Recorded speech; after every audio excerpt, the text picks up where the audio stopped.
Bonjour à tous, bienvenue sur la chaîne Techno. Deuxième reportage spécial consacré au CES 2011 de Las Vegas. La chaîne Techno qui vous fait vivre comme jamais ce Consumer Electronics Show 2011. Regardez, il est là pour vous, ce CES. Il vous tend les bras.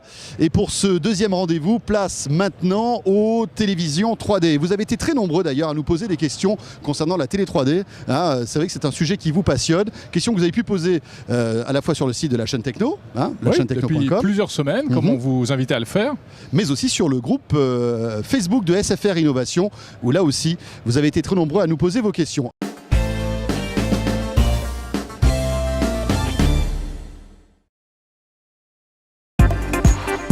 Retrouvez l'actualité des mondes numériques sur le Facebook SFR Innovation. Alors Jérôme, la télé 3D, ça passionne tout le monde.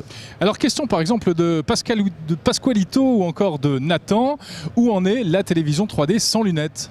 Ah oui, la télévision 3D sans lunettes qui a surpris tout le monde ici. C'est l'une des stars de ce Consumer Electronics Show 2011. Eh oui, ça arrive. On ne l'attendait pas et pas mal de constructeurs montraient des prototypes assez exceptionnels au niveau qualité, Jérôme. On a été bluffé par la qualité. Alors c'est vrai qu'on l'a testé et on a été très étonnés. Oui, la qualité est vraiment bluffante. On a vraiment cette sensation d'image 3D comme avec des lunettes, sauf que là, on n'en a pas. Voilà. Alors des petites restrictions techniques, malheureusement. Il ne faut pas bouger parce que si vous sortez de l'angle de vision de la 3D, ça marche pas très bien. Et puis aussi, si vous êtes trop sur les côtés, par exemple, si vous êtes sur un canapé et que vous êtes trop sur les côtés, là, on perd l'effet 3D. Et puis bon, moi, ce qui me gêne un petit peu, c'est cet effet un petit peu qu'on constate souvent de trame, une sorte de grillage un peu sur l'écran, sur certains plans, sur des images très claires, par exemple. Alors pour des reportages sur les prisons, c'est parfait en revanche. Là, c'est nickel. Néanmoins, c'est très très prometteur. Alors, la télé 3D sans lunettes, eh bien, c'est Toshiba qui tire le premier, qui y croit dur comme fer et qui promet pour d'ici une douzaine de mois maximum un téléviseur 3D sans lunettes de grande taille. La 3D sans lunettes a déjà été commercialisée au Japon au mois de décembre dernier, en taille 12 pouces et 20 pouces. Et là, on annonce la 3D sans lunettes au niveau mondial, dans une taille d'écran supérieure à 40 pouces. C'est un défi technologique de mettre ça en place ? Ah oui, Toshiba a réalisé ça entièrement grâce à des équipes de développement en software, mais aussi en puce, puisqu'on a le Cevo Engine qui permet d'avoir la puissance de calcul pour justement être capable de reconstituer cette image 3D sans lunettes, puisqu'on a plusieurs angles de vision et c'est le cerveau après qui reconstitue une image 3D. Vous pensez que ça pourra véritablement booster la 3D qui pour l'instant ne rencontre pas un écho hyper favorable auprès du grand public, notamment à cause de la contrainte des lunettes ? Alors dans un premier temps, c'est vrai que la 3D avec lunettes va être plus abordable que la 3D sans lunettes. Maintenant, c'est vrai qu'on peut se dire que dans plus de 5 ans, si la 3D sans lunettes se généralise, effectivement, ça peut aider à une conquête du marché. Maintenant, on garde toujours une gamme de télé 3D avec lunettes et donc pour tous les consommateurs, puisque maintenant, ça se généralise sur l'ensemble de nos écrans. Bon alors ça, c'est pour quand et à quel prix ? Alors, c'est pour l'année fiscale 2011, c'est-à-dire entre avril 2011 et mars 2012, et à des prix qui ne sont pas encore définis, puisqu'on n'a pas encore défini les spécifications précises, notamment en termes de taille d'écran, même si on sait que ce sera supérieur à 40 pouces, et ce sera vraisemblablement des prix assez élevés. Dans un premier temps, on ciblera les early adopters. Oui, mais alors c'est quoi ? C'est plusieurs milliers d'euros ? On sera dans les 5000 euros dans les... Je pense que c'est effectivement plusieurs milliers d'euros, sachant que les téléviseurs en 12 et 20 pouces commercialisés au Japon sont entre 3 et 5000 euros. D'accord, donc ça coûtera 2 fois plus cher que la 3D avec lunettes ? Probablement, mais c'est très difficile de se prononcer aujourd'hui parce qu'on ne connaît pas encore les prix des composants et notamment les dalles 4K, 2K qui sont nécessaires. Voilà, bon alors prépare tes économies François pour le jour où tu voudras t'acheter un téléviseur 3D sans lunettes. Oui, parce que ça va coûter très cher. Bon, alors bon, il n'y avait pas que Toshiba qui présentait des modèles 3D sans lunettes, il y avait aussi Sony et aussi LG. Alors LG avait un prototype qui fonctionnait pas mal, mais cela dit, on n'avait pas l'impression qu'ils y croyaient énormément, Jérôme. Non, c'est vrai, certains constructeurs sont encore très très perplexes par rapport à la 3D sans lunettes. Ils vous expliquent que non, techniquement, c'est pas avant 4 ou 5 ans qu'on aura une bonne qualité sur des grands grande taille d'écran. Ils y vont tout doucement. Alors moi, je pense qu'il y a un petit peu des raisons de marketing, hein. C'est-à-dire que si on commence à faire trop la promo de la 3D sans lunettes, qui va acheter des écrans 3D avec lunettes Voilà, après? il faut continuer le marché malgré tout, hein, avant que cette technologie soit prête. Donc c'est compréhensible. Alors il y a une autre technologie que LG par exemple met en avant. C'est d'ailleurs le seul constructeur à mettre en avant cette techno.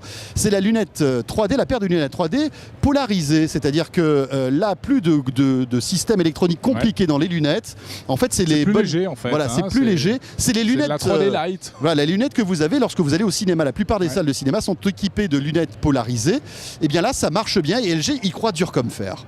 À terme, on sait que la 3D va réellement prendre son essor quand on sera complètement séparé de cette contrainte des lunettes. Mais ça, il faut être clair, c'est d'ici 3-4 ans, d'ici quelques années, on va pouvoir le faire sur de très grandes tailles d'écran et en plus avec un angle de vision de 180 degrés. Donc là encore, ce sera la télé 3D pour toute la famille. Par contre, aujourd'hui, il y a une étape intermédiaire qui est ce qu'on appelle chez nous le cinéma 3D, c'est la télé polarisée, où on va effectivement ne pas avoir cette contrainte de lunettes actives très onéreuses, un peu lourdes à porter. Donc ce sont des lunettes très très légères et qui sont beaucoup plus agréables pour regarder donc son écran 3D. L'autre avantage même, c'est si vous portez vous-même des lunettes, François, vous allez pouvoir aller chez votre opticien, et lui demander une paire de lunettes de vue polarisées, et donc vous n'aurez pas à avoir cette contrainte de mettre 2 paires de lunettes pour regarder la 3D. Jérôme aussi en porte. Hein.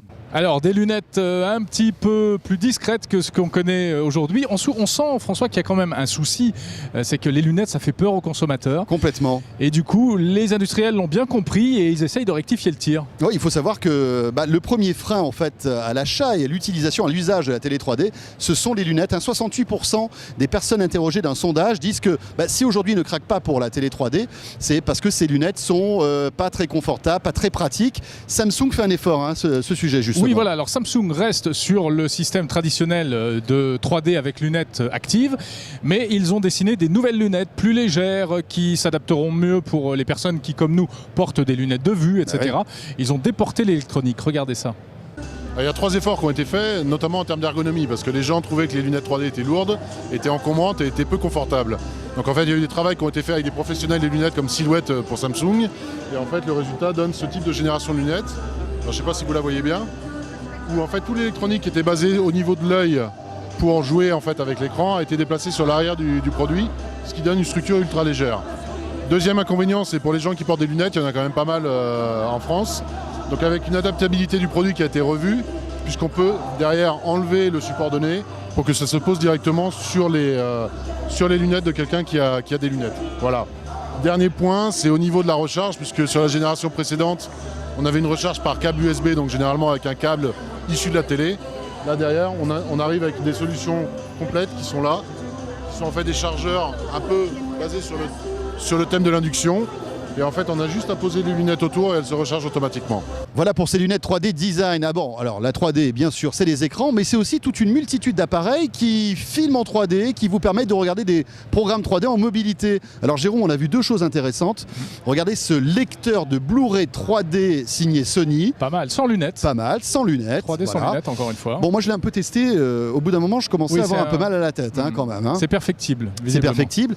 Et puis alors là, le truc de science-fiction, Jérôme, ça c'est top. Ça c'est génial. Toujours chez Sony. Regardez ces lunettes en fait qu'on chausse et qui vous permettent d'être complètement immergé dans l'image en 3D en plus. Voilà.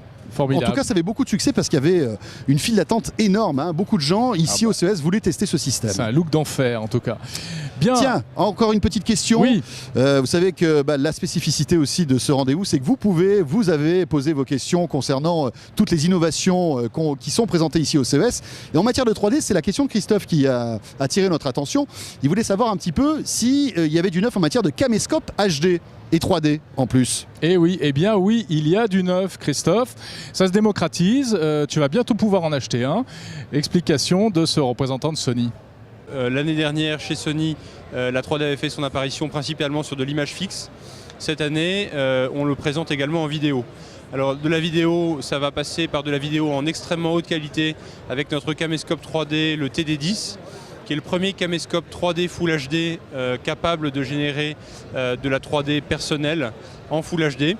Voilà, on a 2 optiques, 2 capteurs, 2 processeurs qui vont proposer une qualité d'image assez bluffante pour un appareil produit, un appareil grand public. On est sur des tarifs de l'ordre de 1 600 €. Et puis à l'opposé, on va pouvoir proposer pour des personnes qui veulent également générer leur contenu en 3D, le partager rapidement et qui ont des budgets un peu moins importants, le Blogi 3D, qui lui est équipé de 2 optiques et d'un capteur et qui va générer des images en HD 3D que l'on peut partager assez rapidement, qui sont visionnables en HDMI sur un téléviseur à technologie active, mais également sur la chaîne YouTube 3D par exemple. Et l'écran du Blogi est 3D? C'est-à-dire qu'on voit tout de suite le rendu qu'on peut avoir? Alors, non seulement l'écran du Blogi est 3D, mais également l'écran du caméscope, le TD10, est également 3D, c'est-à-dire que sans lunettes, on peut voir sur l'écran directement le rendu 3D de la séquence que l'on vient de capturer. Alors voilà, donc la 3D qu'on peut filmer nous-mêmes se démocratise avec un appareil très haut de gamme qui fait une super qualité d'image, et puis le Blogi 3D, très sympa. À noter qu'il n'y a pas que Sony, bien sûr, qui a ce genre d'appareil. Une multitude de constructeurs aujourd'hui proposent des caméscopes 3D. Oui, on se souvient d'ailleurs du caméscope de Panasonic qui avait été le premier sur le marché. Effectivement. Bon, la 3D, du côté de l'image, c'est bien, mais il faut, pour accompagner les images en 3D, du son qui soit à la hauteur, une sorte de son 3D.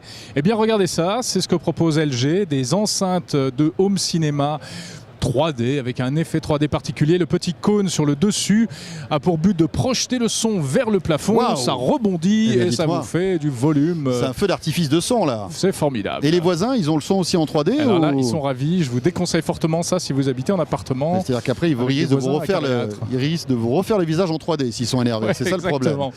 Bon, ben voilà, c'est terminé pour ce deuxième reportage de la chaîne Techno. Alors spécial télé 3D, c'est pas terminé, ça ne fait que commencer. Encore plein de bonnes choses vous attendent avec bien évidemment vos questions que vous nous avez posées durant toutes ces semaines. Jérôme? Salut à tous et on se retrouve demain pour un nouveau sujet traité ici à Las Vegas. Salut à tous.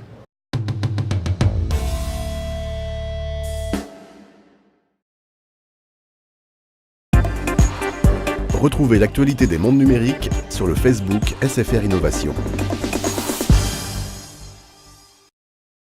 Merci monsieur, thank you.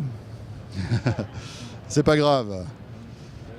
On va avoir un bêtisier magnifique. On va mettre la poubelle devant. Parce qu'en fait, on a trouvé une poubelle magnifique.